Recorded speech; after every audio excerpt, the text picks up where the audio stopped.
Greetings, dear listeners. This is Jonah Goldberg, host of the Remnant podcast, brought to you by the Dispatch and Dispatch Media.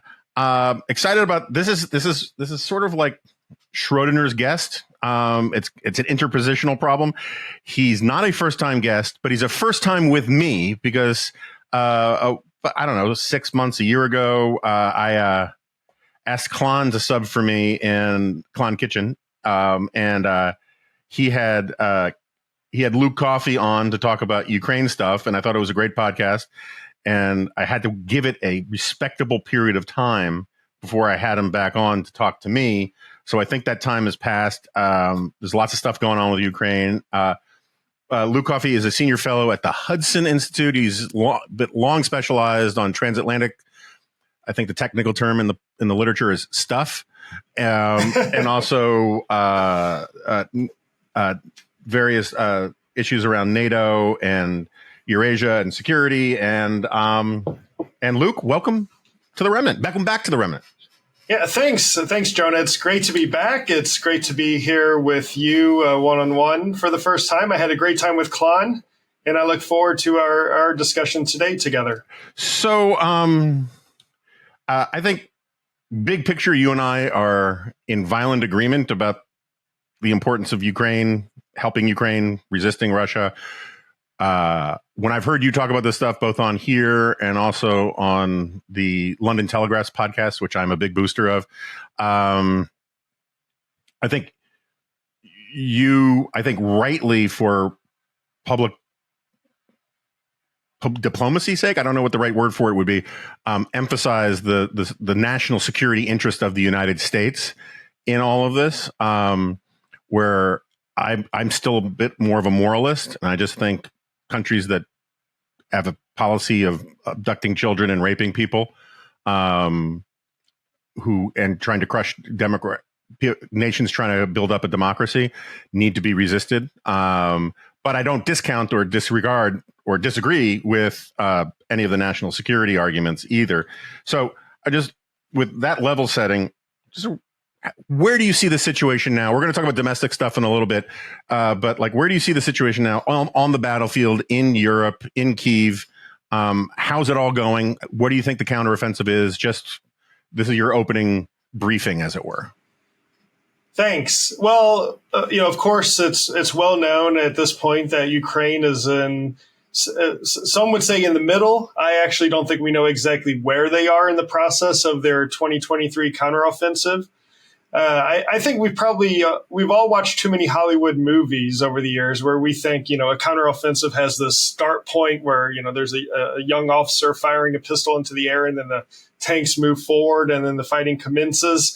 I think this sort of warfare, this industrial level state on state conflict is such that it's impossible to know exactly or to identify exactly when a counteroffensive starts or when it ends. I think there's so many moving pieces. You have a front line that is about, if you stretched it out, 900 miles long. That is the straight line distance from Washington, D.C. to just outside Kansas City, Missouri.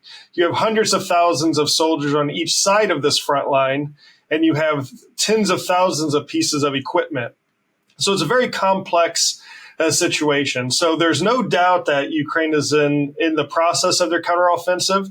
There's been a lot of reporting about expectations not having been met. I think these people who believe this are hopelessly naive about what to expect when it comes to the speed of this counteroffensive.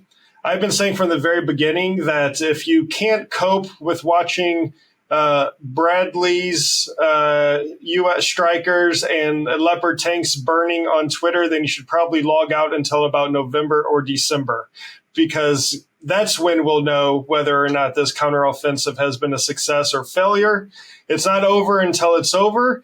And right now it does look like that the Ukrainians are starting to make some positive gains, breaching the first line of defense. And it's taken a long time, but there are reasons why it has taken a long time. Yeah, so one of the reasons, and on all of these questions, you are free to reject the premise and correct me because you know more about this than I do. But my understanding is that one of the reasons why it's taking a long time and why some of the criticisms from from particularly American administration officials and others is unfair to a certain extent is that the Ukrainians do not have air supremacy. And when you don't have air supremacy, it's very difficult to clear minefields, for instance. If you have control of the air, we know how to clear minefields. But if you don't have control of the air, it's very easy to kill people trying to clear minefields. So it makes it a slower process. And so, but one of the things I'm kind of still flummoxed by is why Russia doesn't have, Ukraine doesn't have air supremacy, but neither does Russia. And that is not something I think a lot of people would have predicted going into this. What's your theory as to why that's the case? Well, Russia's on the front lines, especially in the south and Zaporizhia, the region in the south where the seemingly the main effort of this counteroffensive is taking place. I would say Russia does have a tactical air advantage. Now, strategically, a nation over the whole of Ukraine, you're right, Russia hasn't been able to establish air superiority, and I think that's down to the creativity and the bravery of the Ukrainians to take older platforms and use them very effectively.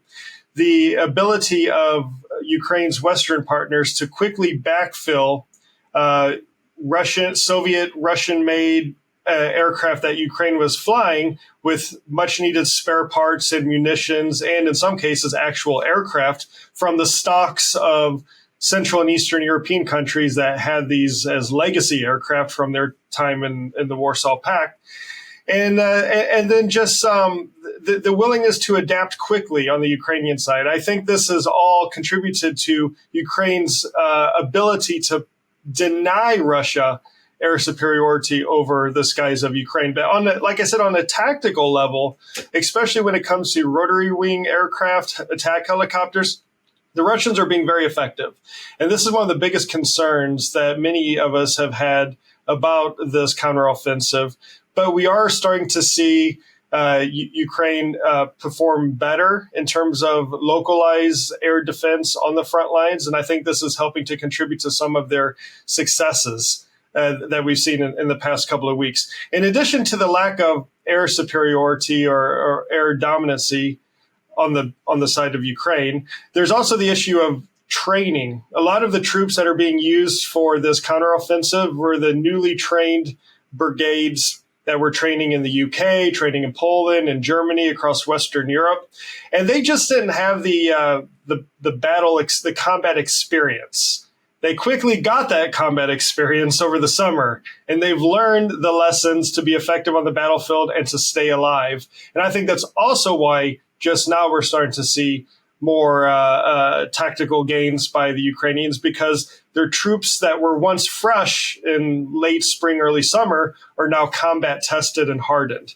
And then finally, the issue of time and the amount of time that the Ukrainians need in order to they're worried about the timing, how the timing is viewed in the West, and that's not going fast enough. But now that they see that the situation is starting to change on the front lines, they're starting to make advancements. You're starting to see a new, I would say, emphasis, a new momentum from the Ukrainian leadership with its messaging to the West to say, hey, this isn't over yet.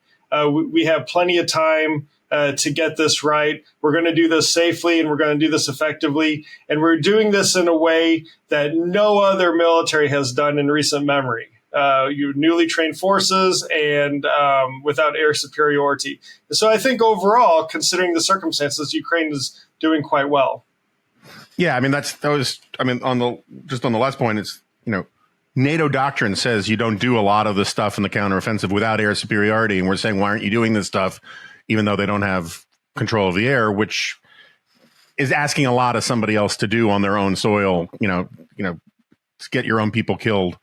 I mean, it'd be one thing if American troops were there, which I'm not in favor of, but to then say, pull an Eisenhower and say, hey, look, here's how we're going to do it. It's another thing to say, here's how you should do it, but without actually having the ingredients in place to do it the way we would do it, if that makes any sense. Yeah, that's absolutely right. And because of our dithering on providing Ukraine the weapons and the munitions that it needs, this gave Russia time to fortify these positions, to build these positions.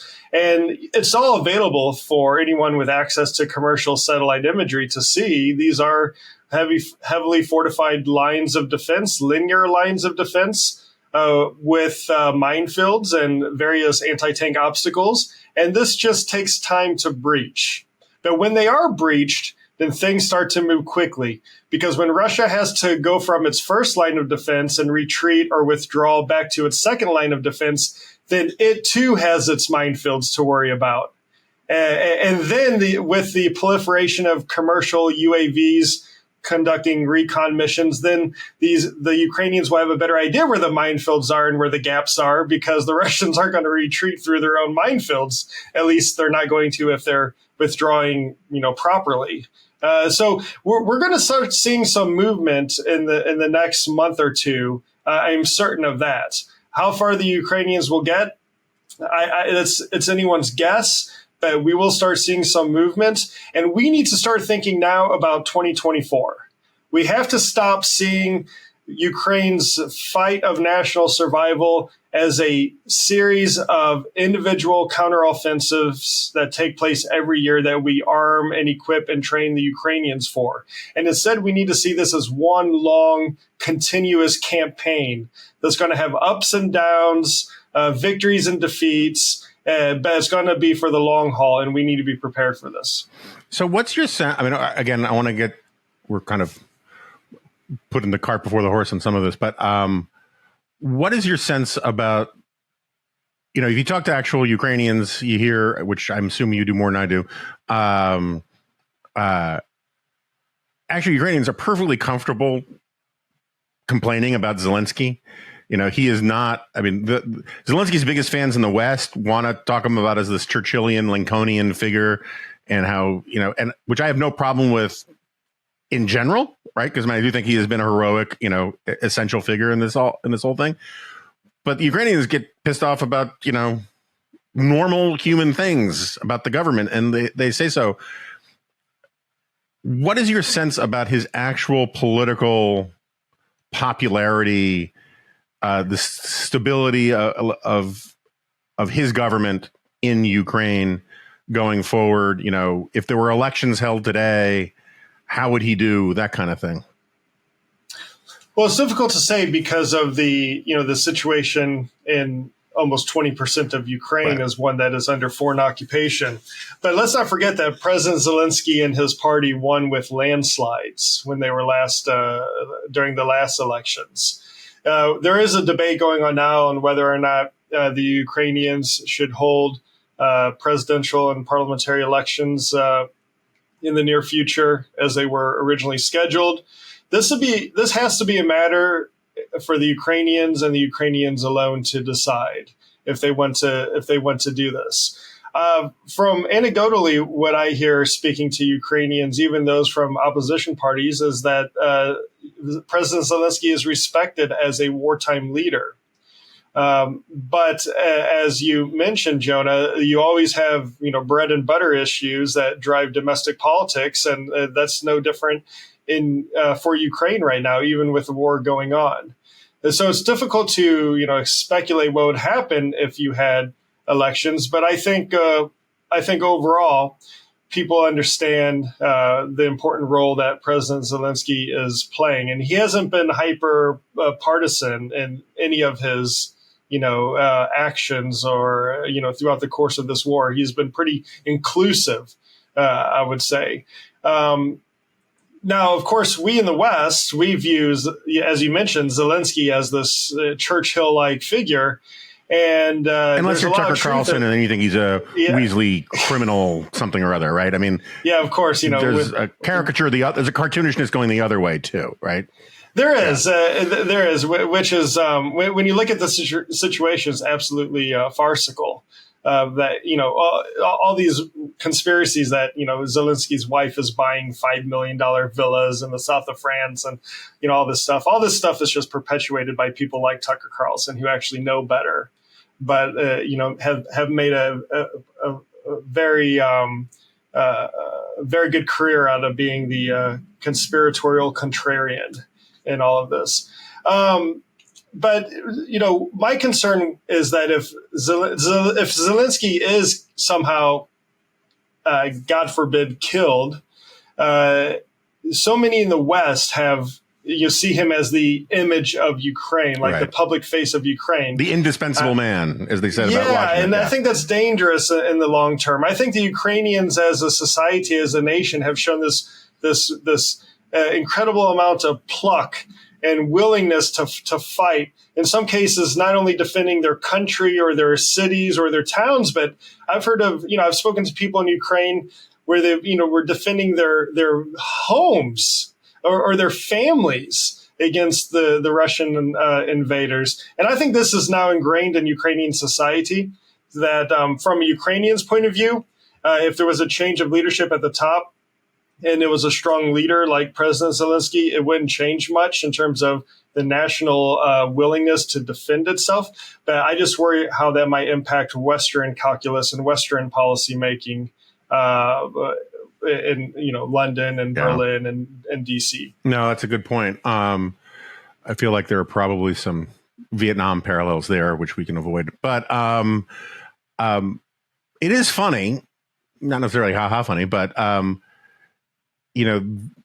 Russia was all read in, and Putin in particular was all bought into this idea that Ukrainians and Russians are the same people, that if you speak Russian, you are Russian, right? This was a policy going back to the czars and certainly Stalin, that if you just move Russian speakers into places and you Russify them, they become Russian. And it was a very imperialist, assimilationist kind of thing. And one of the great ironies is that Russia's invasion, and particularly this brutal way it ran the parts that it took over starting in 2014, has turned a lot of Russian speakers who probably 15 years ago saw themselves as essentially Russians in Ukraine into pretty vibrant Ukrainian nationalists. Like sometimes to get the pearl of nationhood, you need to irritate the oyster with an invasion, right? And he's like, Napoleon did that to a lot of places. And so Putin's invasion, on the premise that Ukraine wasn't a real nation, turned it into a real nation more than almost anything else could. I mean, there are all sorts of paradoxes when you consider what Russia hoped to achieve with its invasion of Ukraine, large-scale invasion of Ukraine last year, and then what it's received. You pointed out this national identity in Ukraine that just didn't exist before at this level. You've seen, Finland and soon Sweden joining NATO, something that was, many thought would be unheard of until Russia's large-scale invasion of Ukraine took place. And you would go to before February of 2022, you would go to places like Odessa, and you would you would speak to people, and I wouldn't describe them as pro-Russia, but they were certainly more sympathetic to the Russian view of the world or the Russian way of thinking. And this is completely gone now. I mean, any goodwill that Vladimir Putin had in Ukraine has basically evaporated over the night of February 24th. So in the longer term, I think this will help. This will help solidify Ukraine's national identity of being one that can be diverse, one that can be multicultural, but still be Ukrainian. And I think that is a great thing for Ukraine society. So that raises a question.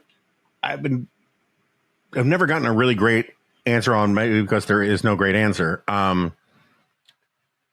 So in the Donbass, Kherson, those kinds of areas, it turned a lot of people who were just sort of ambidextrously Ukrainian and Russian into Ukrainians. What about Crimea? Like, let's say for the sake of argument that Ukraine could effectively, in this counteroffensive, cut off the land bridge, take back Crimea in a meaningful way. What is the sense in Kiev or in your own mind or both about whether or not the actual Crimean in the street wants that? I mean, I think the annexation of Crimea, it wasn't a real referendum, all that kind of stuff, right? But it also didn't spark mass resistance to it either, right? So do the Crimeans want to be Russians? Do the Crimeans want to be Ukrainians? Do Ukrainians would, if you could put it up for a vote tomorrow, do you think Crimeans would say, hey, let's rejoin Ukraine? Well, it would be impossible to put it up to a fair vote tomorrow because so many people have been displaced since 2014. Tens of thousands, if not hundreds of thousands, have fled Crimea to the rest of Ukraine. In particular, the indigenous population, the Crimean Tatars, which have a long history of persecution under Russian rule dating back to Catherine the Great. They, for all intents and purposes, have been dispersed from Crimea, or at least the ones that have remained are persecuted on a daily basis for their language, their religion, and their cultural identity.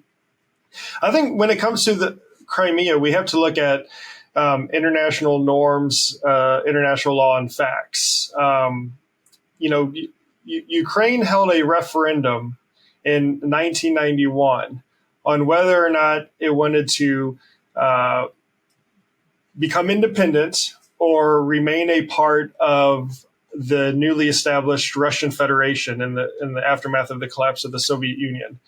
And a majority of Ukrainians in every region of Ukraine, including Crimea, voted to become independent, vote to become an independent country that we now have now that we call Ukraine. In fact, Russia was one of the first countries within 24 hours. I think it was the second country after Canada to recognize the outcome of this referendum and recognize Ukraine's independence. Meanwhile, it took the U.S. government at the time 3 weeks before it recognized Ukraine's independence. And, actually, that same month, December of 1991, the U.S. State Department was flying the Soviet flag in its, if you walk into the State Department, there's this gallery of flags. It was flying the Soviet flag for 4 days longer than the Soviet flag was flying above the Kremlin and the former Soviet embassy here in Washington, D.C. And so the U.S. was very slow to recognize this, but Russia recognized Ukraine's independence right away, including Ukrainian control over Crimea. And in simple terms, Crimea is Ukraine. I mean, in the same way that Alaska was once part of Russia, but is now part of the United States, it's the same concept. Crimea is Ukrainian territory, and unless we want to open Pandora's box by accepting the change of national borders by the use of military force in the 21st century, then we should constantly be pressuring Russia to relinquish control over Crimea and return it back to Ukraine. Now, in 2014, when the so-called little green men kind of popped up, it was an invasion from within, with Russian troops already in Crimea and unmarked, out of uniform Russian special forces acting like local dissidents rising up, and then Russia annexing Crimea. The situation, with Ukraine in general was a lot different. And if you fast forward to today, you have a Ukraine that has this new national identity. You have this Ukraine that is a candidate to join the European Union. We have a Ukraine that is on the path to NATO membership. And you have a Ukraine that's firmly integrated into the Euro-Atlantic community. I think all those things are very appealing for those ethnic Russians living in Crimea who want a better future for themselves, for their kids, for their families. Their future is going to be better in the Euro-Atlantic community. An example I give is with Narva. Narva is a city in Estonia along the Estonian-Russian border. It's ethnically Russian. Vast majority, like over 90%, perhaps 95% ethnically Russian. In 2014, it was common to read articles in Western media about Narva is next, right? That was the next hot spot where Russia's going to try to, encourage rebellion and break away from another country where Russian speakers are. And I traveled to Narva then because I wanted to learn for myself if Narva was next. And all the ethnic Russians I spoke to said, why would we leave Estonia? Yeah, we have brothers and sisters and parents and relatives in Russia. Yeah, we might even be a little sympathetic to what Russia's doing. But look at our pensions, look at our standard of living, look at our opportunities for our children. It's far better in Estonia, in the Euro-Atlantic community. And I think over time, many of the ethnic Russians living in Crimea will view it the same way. They'll see their lot as better with Ukraine and the Euro-Atlantic community than with a dying Russian Federation as part of the Eurasian Economic Union. Yeah, I mean, I think it's a good point. It kind of reminds me of Israeli Arabs who they talk a big game about how Israel's bad and Palestinians deserve this and that and the other thing. And I'm not saying all their points are invalid or their complaints are invalid, but they also are pretty adamant that they want to stay in Israel and be Israeli citizens rather than move to the West Bank or Gaza or anything like that. And at the same time, there is, I remember I had Leon Aron on, my colleague at AI, before the invasion. And I have to say, Leon didn't think the invasion was going to happen. I mean, the full scale invasion. For the reasonable reason that it was so antithetical to Putin's interests to actually do it. But of course, Leon, and he's not alone, a lot of us did a little foreign policy mirroring and assumed that Putin's interests were defined on a rational calculus, and they were not. But one of the points that Leon made is that Russians still have this mindset, not all Russians, obviously, but many Russians still have this mindset that says, sure, my economic prospects are terrible and don't look like they're going to get better for me or my kids. And, we don't have this, we don't have that, but at least we are respected around the world as a great power kind of mindset. And I think, there are very few Americans that actually feel that way. I mean, they like to say, yeah, we're a superpower and yeah, we're the leader of the free world and all that kind of stuff. But there are very few Americans who think or even could articulate or conceive of saying, my schools suck and the highway sucks and we can't get good health care here. But at least we're the leader of the free world, right? That is not the way Americans think about things. And I don't think it's the way a lot of West Europeans think about things, but it is still a mindset in Russia. And when I see Russians weeping over the impromptu, memorial sites of Prigozhin and weeping over, this hero of the fatherland or the motherland dying, it does not fill my heart with optimism about the rational self-interest of a lot of Russians, including Russians in Crimea. I mean, I hope you're right. I have no reason to think you're wrong, except for the fact that I don't understand how so many Russians can be you can't say that Russians don't know. They may not know the full extent of the horror that's going on in Ukraine. I think that's fair to say. But when you hear these nightly broadcasts where they're talking about burning children in churches and genocide and that kind of stuff, and there's enough stuff that gets through VPNs and whatnot, that a lot of Russians know what's happening, and they may not be okay with it in their hearts, but I think a lot are, and at the very least, they're stoic about it. And so I worry about trying to anticipate the rational human self-interest of Russians in a way I would be perfectly happy to do about English people or Canadians or Mexicans and that kind of thing. Am I just off base on that? No, I think part of the issue is that the hardships, the loss of life, the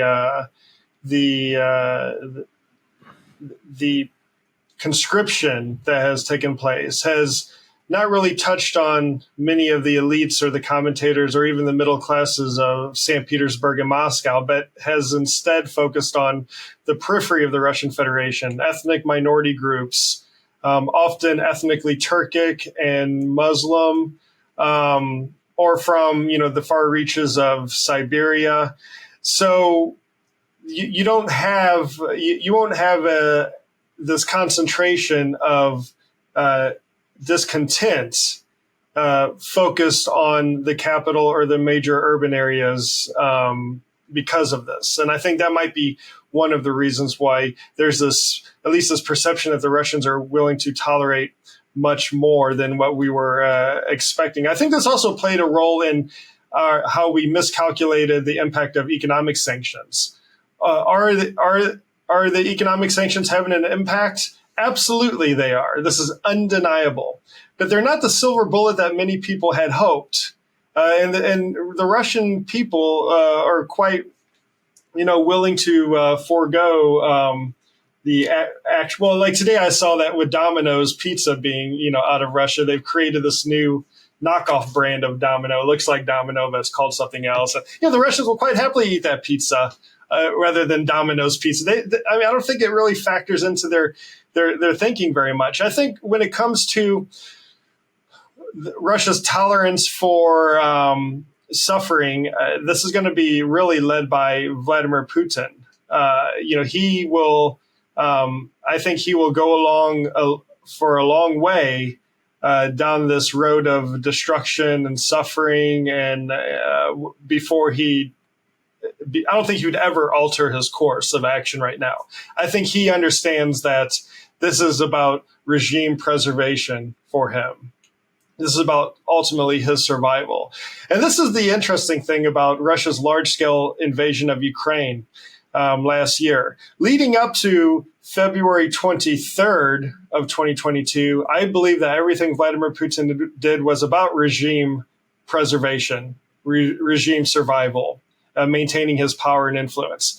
Then on February 24th, 2022, like many, I was trying to rationalize how Russians might view this, how Vladimir Putin might view this decision. I think he saw weakness in the West. I think he saw, he calculated what he's been able to do in the past, what Russia's been able to do in the past and get away with, whether it was the invasion of Georgia in 2008, the annexation of Crimea in 2014, everything that's been done in Syria to prop up Bashar al-Assad and facilitate his killing machine there. And he thought, I could probably get away with this quickly. We'll move in fast. It'll all be over before anyone knows it. And then a few months down the line, the world would have moved on. I think he completely miscalculated there. And I think part of that is because of President Zelensky himself staying in Kyiv and Zelensky's willingness to not flee and to fight. So from February 24th on, I think Putin was thinking about legacy. I think he was acutely aware of his role in Russia's modern history as being the first strong leader since the collapse of the Soviet Union and his role in restoring Russian greatness. And he really threw the dice on his large-scale invasion of Ukraine. And now he's, paying the consequences for this. Now, 18 months on, I think he's back to regime preservation and regime survival. I don't think that he honestly believes that the outcome of this war is going to be a stronger and greater Russia that has more territory in all of Ukraine as he originally planned. To the domestic scene a little bit, but how do you read the current I was having a mild disagreement with my colleague Steve Hayes here, where he thought Putin came out of this Prigozhin assassination, and we're just going to stipulate that Putin had him killed. I don't really think, people talk about it, how it's a mystery. It's not a mystery. No. But it's like, when you see a turtle on a fence post, someone put it there. But Steve's position was he thought Putin came out of this stronger. I see it almost. Killing Prigozhin makes Putin seem stronger. He found it necessary to do it. But if you look over the timescale since February 24th, it seems to me that Putin's weaker. Like he may be more hunkered down, which is what you have to do when you're in a survival crouch, right? And you're lashing out and taking generals out. But it seems to me it's difficult to look at the Russian regime now and say, oh, it's much more unified. It's much stronger than it was. It's in survival mode, which is a different thing than stronger, right? I mean, like, how do you? I know you're not a criminologist, but I mean, how do you see Putin's tenure these days? No, I agree with you that they're in survival mode. As I said, he's in regime preservation mode. I wouldn't say he's stronger. I think he had no choice but to have Prigozhin killed. I mean, think about what, for weeks, Prigozhin was taunting the Kremlin on social media in a very public way. And then one day he wakes up and takes over the headquarters of the Southern Military District and then marches on Moscow, and on the way shoots down several Russian aircraft, killing, several Russian pilots in the process. Of course, there had to be some sort of consequence for this. Otherwise, it would have really opened the door for more opportunities to undermine Putin's rule.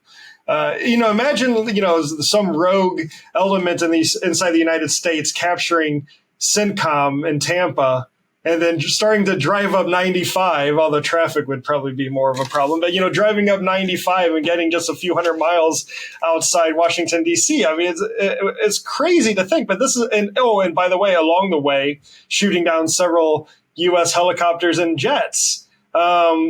This is exactly what happened in Russia. So Prigozhin's days were numbered. I'm shocked how naive he was to fly back and do what he was doing.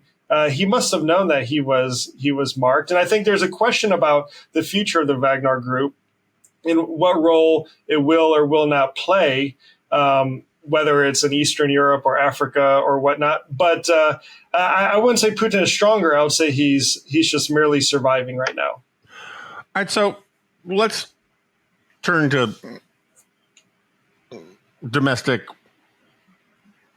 politics vis-a-vis Ukraine, right? I mean, I really, I'm not going to talk to you about indexing capital gains or any of that kind of stuff. But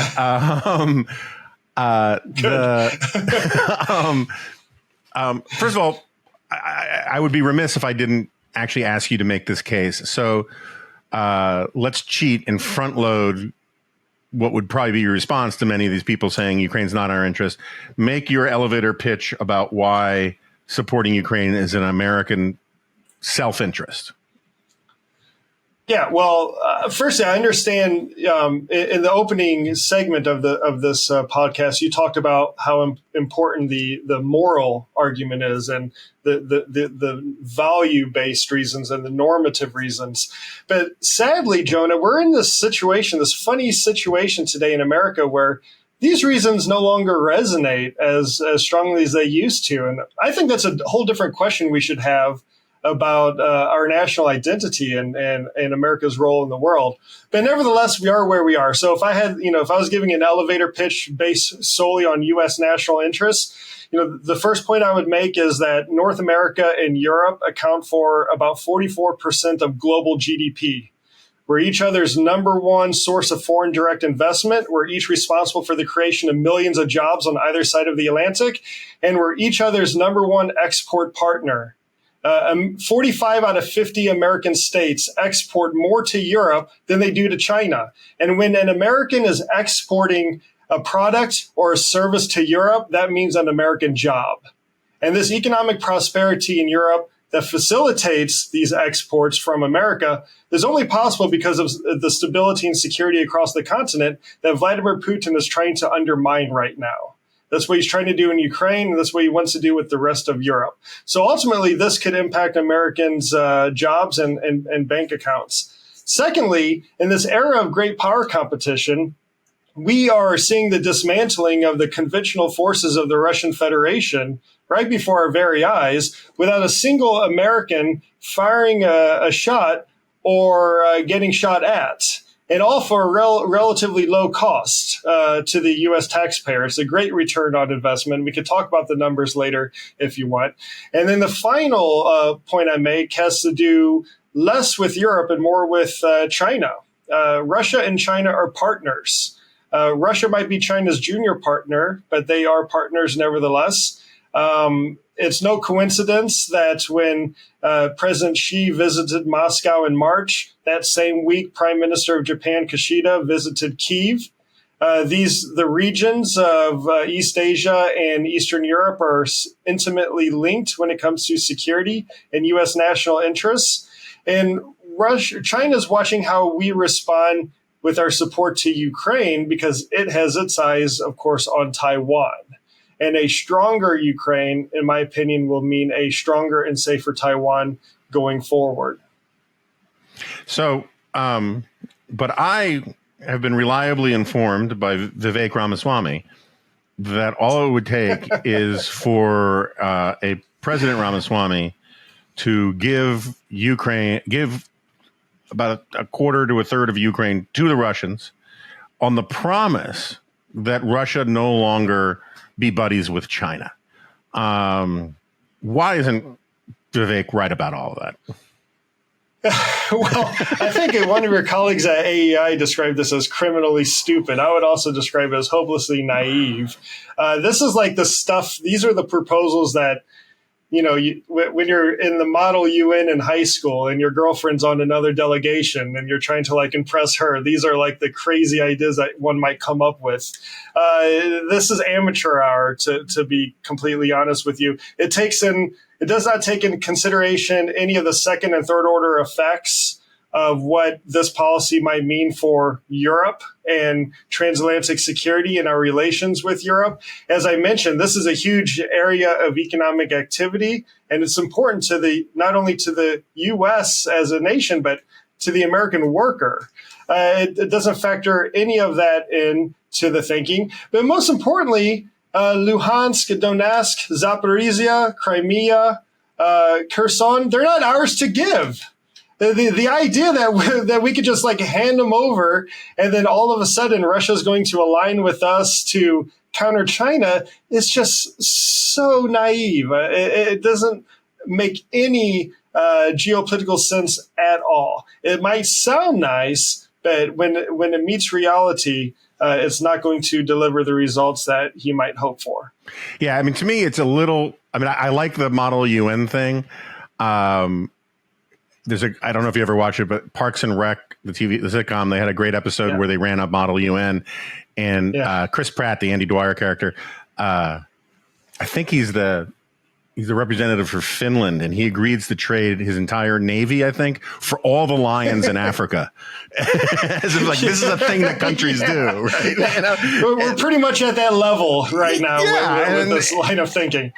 Well, it's sort of Vivek has tripled down on this claim that if he had been the vice president on January 6th, what he would have done is call for a moment of national unity to agree on same-day voting and other reforms to elections before he approved of the thing. And you actually have to take a second to think through what that actually means. What he's saying is so the Democrats just won an election. It's January 6th. The president's saying all this stuff. There are rioters outside, and Vivek is going to go and propose on the Senate floor this idea that we're going to stop procedures here and draft some legislation about same-day voting, which is not constitutional because of the state. I mean, it's like you go through layers and layers and layers of it until you realize that he's making a fool of you by taking him seriously at all, right? That's the whole trick with Vivek is it sounds smart enough that it takes such mental energy to realize how stupid some of his positions are that you give him the benefit of the doubt out of laziness, right? I mean, it's like, his thing about we're going to abandon Taiwan after we get chip independence, which he's now changed his position on. It's very much the Model UN thinking. It's like we can say the quiet part out loud and just say to all our allies, once you're no longer useful to us, we will betray you and sell you off to the highest bidder. And for a guy who constantly talks about national unity and leadership and all this kind of stuff, I'm embarrassed for him to a certain extent, except for the fact that it's working for him. Anyway, we don't need to dwell on him. I'm just he's just unserious. He's unserious about these matters. I think that's the best way to describe it. But let's go through some of the other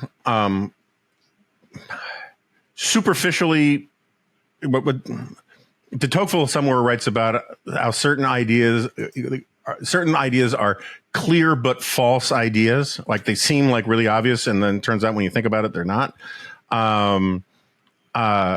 What about this blank check thing? Where do you like what's wrong with saying we're giving Ukraine a blank check, which is Kevin McCarthy's go-to line to sound like he's caving into the anti-Ukraine aid people? Yeah, well, blank check is a bumper sticker, not a policy. There's never been a blank check given to Ukraine. Every dollar that is spent in support of Ukraine is authorized by Congress and used for a specific purpose. The vast majority of this money never leaves the United States, and it goes to replenish U.S. stocks of munitions and weapons that were given to Ukraine, or it goes to defense companies to manufacture these goods that we're giving to Ukraine. Now, I find it very curious that there are some on the right who now criticize America having this very capable, world-leading, robust defense sector, using the same arguments that we heard from the left in the 1970s about the evils of the defense industrial base, and this is all about war profiting and whatnot. But that's the reality. There are no blank checks. There's never been a blank check. We authorize all this money through Congress, and we authorize how it's going to be spent. It's also a very weird argument coming from the sector of American politics that has this newfound love affair with industrial policy. And so Yes. I don't like industrial policy. I make exceptions for national defense. But one of the reasons I don't like making exceptions for national defense is then that makes everybody make everything a national defense issue. So like ethanol subsidies are part of national defense. No, they're not. Right. But like making missiles and helicopters and stuff, that's national defense. And I think there are credible arguments about making it at home or at least in reliable allies nearby for supply chain reasons that mean that you don't necessarily go straight market principle on, right? I think that's fair. Yeah.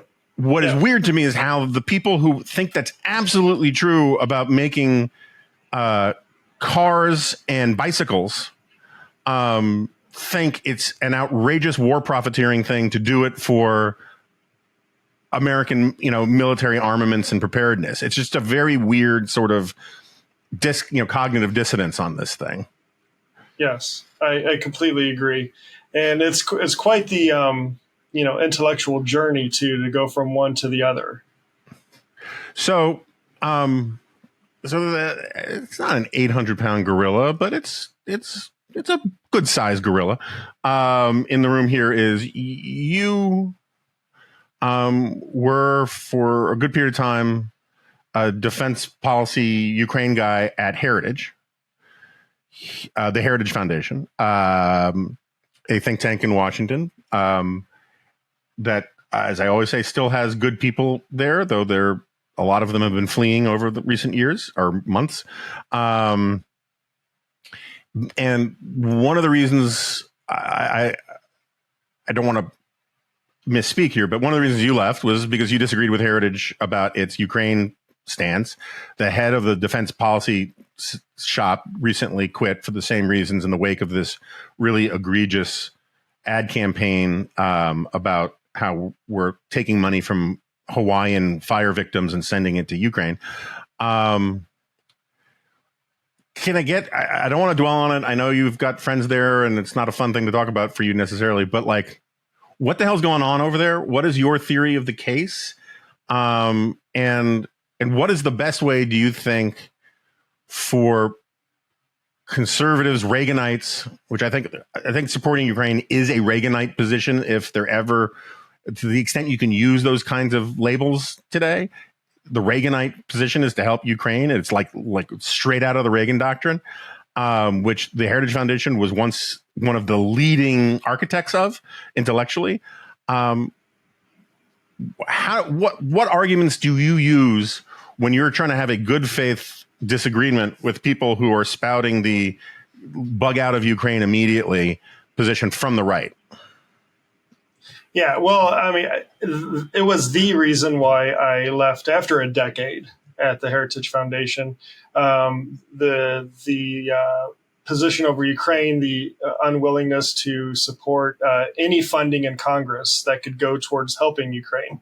As someone who, in various roles over the course of 2 decades, has been focused on transatlantic security, whether that was as a young Army officer based in Italy or as a think tank scholar here in Washington, working with the executive in Capitol Hill to make sure good policies are implemented.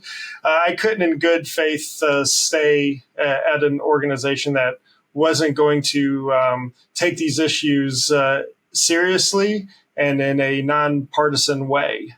The stakes are too high, so that is why I left. When I like to use just the facts when it comes to why Ukraine matters, you can easily debunk these issues about blank checks. You can debunk these issues about forever wars. I hear this all the time that Americans are tired of forever wars.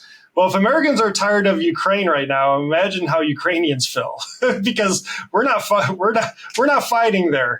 And and I will say this as an Afghan vet myself: 99.5% of Americans never served in Iraq or Afghanistan, right? So this idea that there's this national fatigue from Iraq and Afghanistan, I just don't believe it because it never touched your average American.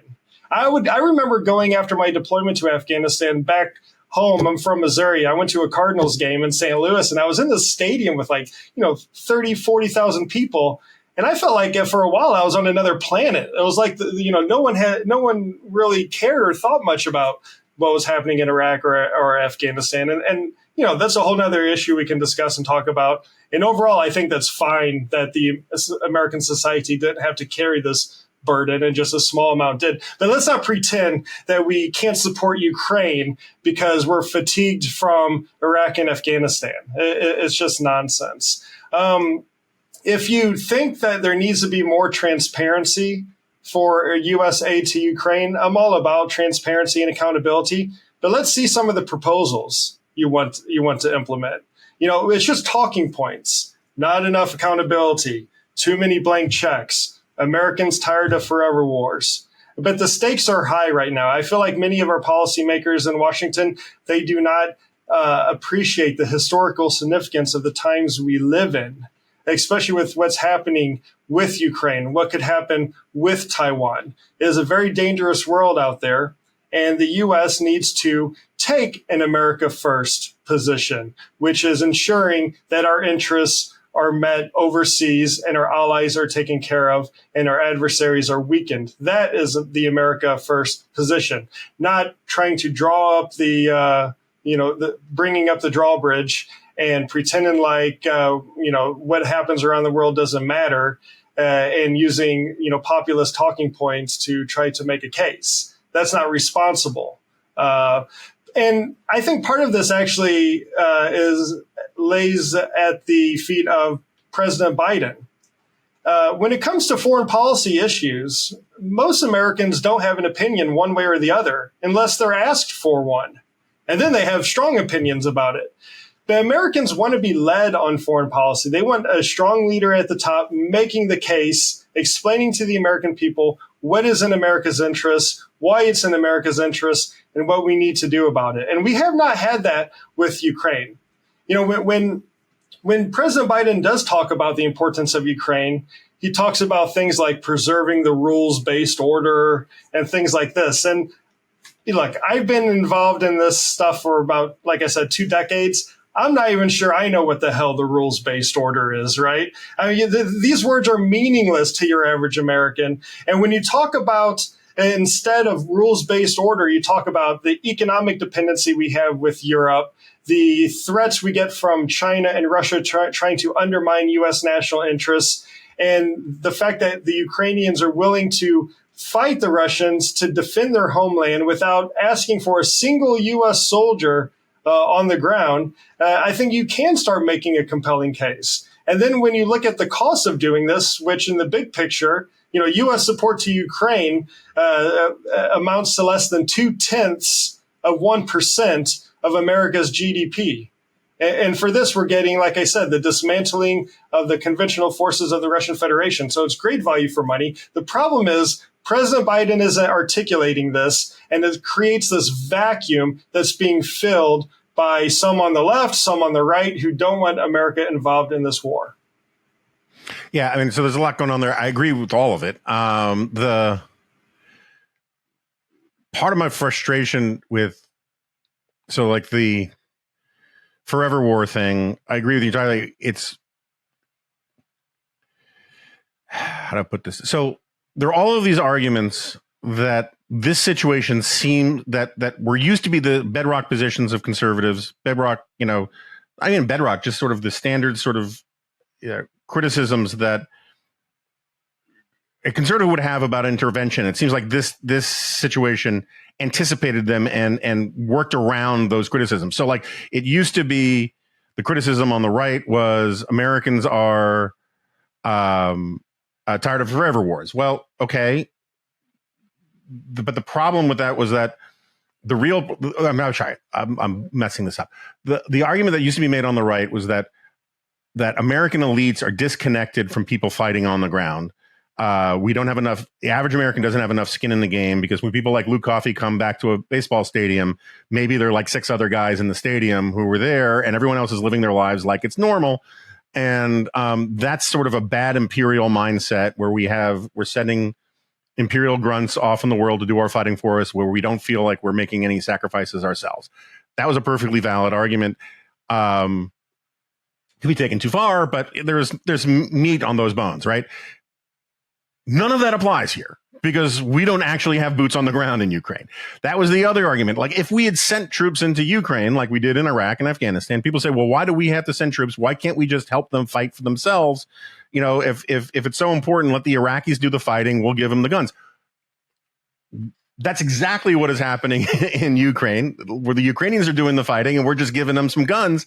And people say, no, that's just because you want war. And it's like, it's completely disconnected from the actual facts of the case because people are locked into these scripts at this point. And so I hate on these kinds of issues assuming bad faith on people because war is a serious thing and all that. But it's very difficult for me to find good faith arguments from the right about all of this, where if you're finding so many people who are having to sort of say things that aren't true about Putin, right? Because you can't actually describe what Putin is doing factually and say you're rooting for the guy. So you have to make up stuff about how, you know, Tucker said recently that the reason why our elites don't like Russia is because Russia is a Christian nation, which gives me a migraine, right? Like if you went through the numbers, if Russia were a state, it would be by far the least Christian state in the United States. By far, it would have by church, any of that kind of stuff, right? And plus, the definition of what makes you a good Christian right now, according to the Putin regime, is being willing to slaughter people, right? Which is not really on point for a lot of ways Americans define Christianity. The abortion rate, the highest abortion rate in the country is like 23 per thousand in New Jersey. Russia's is well over 50%. It is not a integral social order or any of these kinds of things. It is not a Christian nation in any meaningful sense. It is a dysfunctional, pathological state. Meanwhile, Zelensky is not a mobster, and he's not a rat-like Jew, and all these kinds of things that people are sort of hinting at. And so my problem with the Heritage Foundation position, because they're lending intellectual credibility to what I think are basically meritless positions, is that it's a sign of a real kind of degradation on the right about thinking that arguments really matter. Because that's the thing that I always thought was the advantage that conservatives had, is they were willing to actually make the arguments on the merits, and particularly conservative think tanks were. And that seems to be sort of gone out the window these days on big chunks of the right. Sorry for monologuing, but that's it's a real frustration of mine. Yeah, no, I completely agree. And, on your earlier point about your average American not having much skin in the game in Iraq and Afghanistan is a valid one. But we also shouldn't forget that, rightfully so, we have an all volunteer military. And when we sign up, we know exactly what we're getting into. If you signed up after September 11th, 2001, you knew exactly what you were getting into. And that's a big distinction, I think, from, places like, Russia, where there's mass conscription, where people are, forced to the front lines as cannon fodder, especially if you're from ethnic minority groups or religious minority groups. There's a big distinction there. I think a lot of this goes back down to leadership. Instinctively, Americans support the underdog. For Americans who, and this isn't even, forget conservative or liberal or progressive or whatever. Just, Americans who want strong borders, respect national sovereignty, and believe in the right of self-defense. That alone is reason enough to support the cause of Ukraine's national defense. Like you, I wouldn't support U.S. boots on the ground. In the earlier days of the large-scale invasion, when people were calling for no-fly zones, I was against no-fly zones, because people don't realize that before implementing a no-fly zone, you have to first destroy the ground-based air defense systems, and many of these were located inside the Russian Federation itself. So this would mean a direct attack on Russia. But as long as that the Ukrainians are willing to fight for their national survival and fight for their freedom and independence, the U.S. should be more than willing to provide them the weapons to do so. And you often hear this argument from some saying that, well, we're prolonging the war. If we would cut off the weapons, we would bring peace faster. Well, if we cut off the weapons, we would bring a Russian victory faster. The idea that Vladimir Putin is just waiting at the negotiating table for President Zelensky to show up is very naive, and it's simply not the case. So if we stop arming Ukraine tomorrow, the Ukrainians will keep fighting. They'll lose more territory, they'll lose it faster, but they will keep fighting, because at this point, they know what awaits them. People have seen the images from Bucha. They've seen what Bakhmut looks like. They've seen what happened to cities like Mariupol. And they will keep fighting with or without Western or American weapons. Our weapons give them a better chance at winning, and makes the fight fairer for them, while at the same time advances U.S. national interests, which is one of making sure Europe is stable and secure, and America's adversaries, such as Russia and China, are weakened. I'm glad you brought up Biden. I know we're running out of time, but a couple of questions I didn't get to. One is, so when you're talking about Biden's handling this, I am truly legitimately torn about this, because as a matter of political analysis, on the one hand, I think Biden should be congratulated for doing the right thing, even if he's been doing the right thing slowly, right? I think both of us agree that it would have been better to not play this game of saying no 5 times and then say yes. Just give them the stuff that they need. Let's do this, lend lease the hell out of this mofo, and be done with it, right? And I think the Biden administration's arguments early on about some of these points were good. Some of their pushback was valid. I mean, you would know more about it than I would, but there were certain things we just couldn't leap to do without getting NATO allies on board, right? And so holding NATO together and keeping it unified behind sending tanks or whatever, if that's truly the case, okay, I get it. But it does seem like Biden is slow walking a lot of these things in a sort of hurry up and wait kind of way, which annoys me. At the same time, I agree with you entirely that it would be good if Biden could give a speech laying out the argument as you make it for why we should help Ukraine. At the same time, I worry that if Biden made Ukraine more central to his administration and his reelection and all that kind of stuff, it would make it a lot more difficult for Republicans to support it because of the asinine nature of polarization right now. Like, you know, it was sort of like the best things that happened under the Trump administration were things that,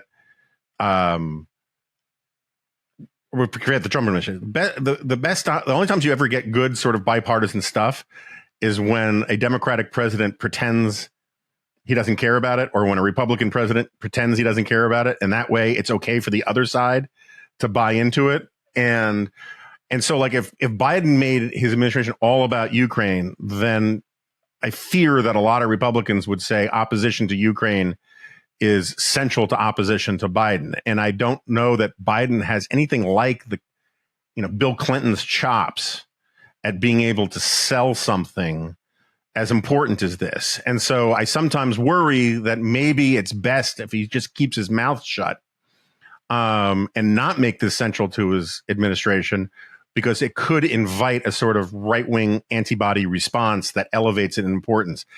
Am I just thinking myself into circles here? No, Jonah, as we approach the full swing of the U.S. presidential election cycle, I think this is a risk. Had President Biden earlier on, 18 months ago, 12 months ago, made more of a compelling case to the American people in ways that Americans saw how it benefited the U.S. to help Ukraine, I think we'd be in a different position today.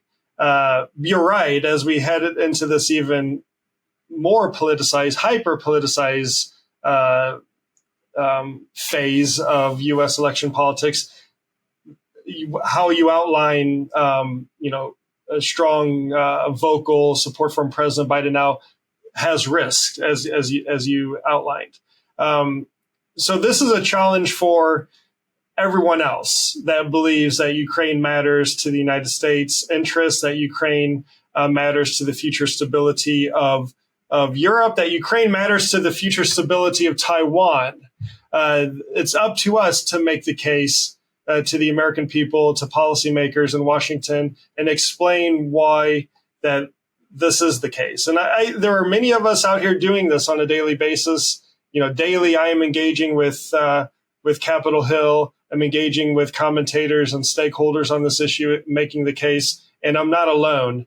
And the polling shows, in general terms and overall, the polling shows strong U.S. bipartisan support for Ukraine. Now, depending on how you ask the specific question will depend on the different nuanced poll results that you can get. But by and large, Americans support Ukraine.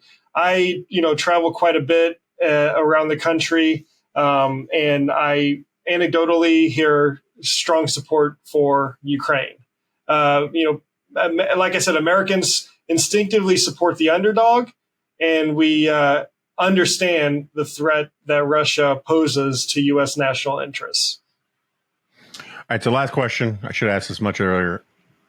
And this may be as close as I get to sort of Vivek level geostrategic analysis kind of thing. I didn't say altitude. I said level, so that levels can be very low.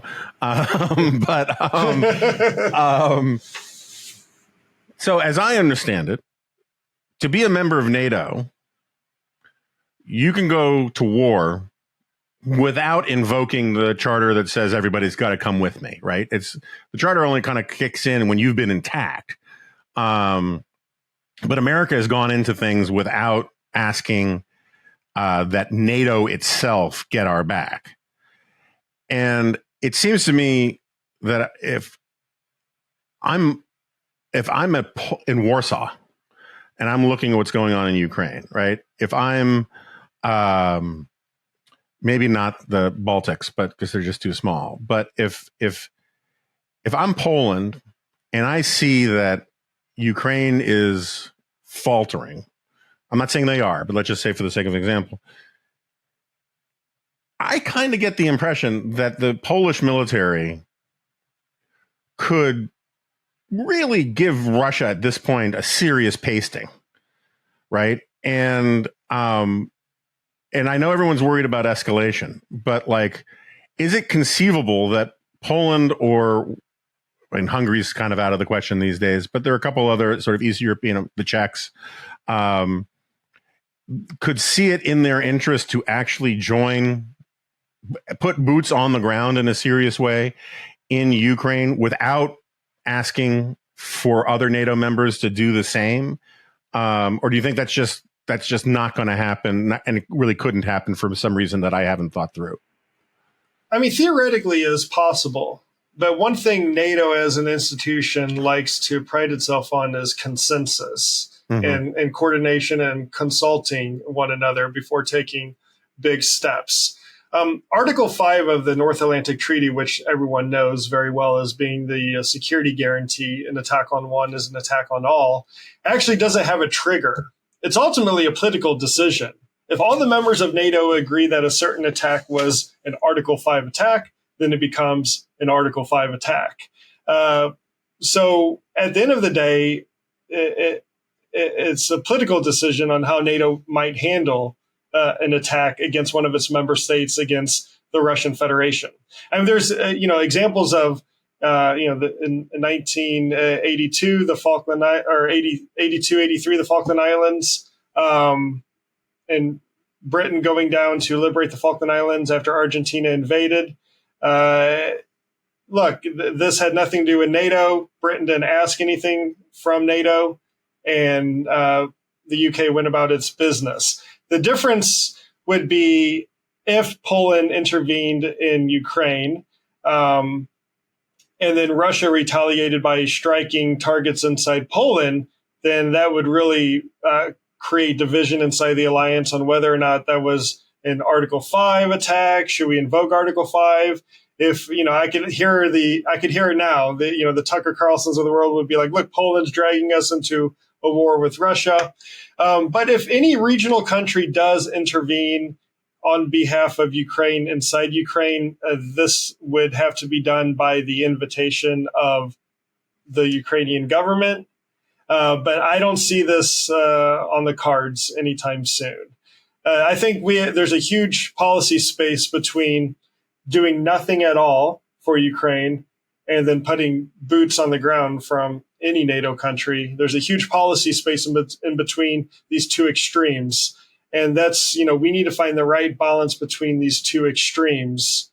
And in my opinion, it's arming Ukraine, giving them the tools that they need to win. I mean, this actually reminds me of this, you often hear that the position taken by groups like Heritage, they call it the third way or the middle way in U.S. foreign policy, but it's not the middle way. It's actually an extreme way. I mean, the two extremes are doing nothing to help Ukraine, which is what's being advocated for by some, and then putting boots on the ground.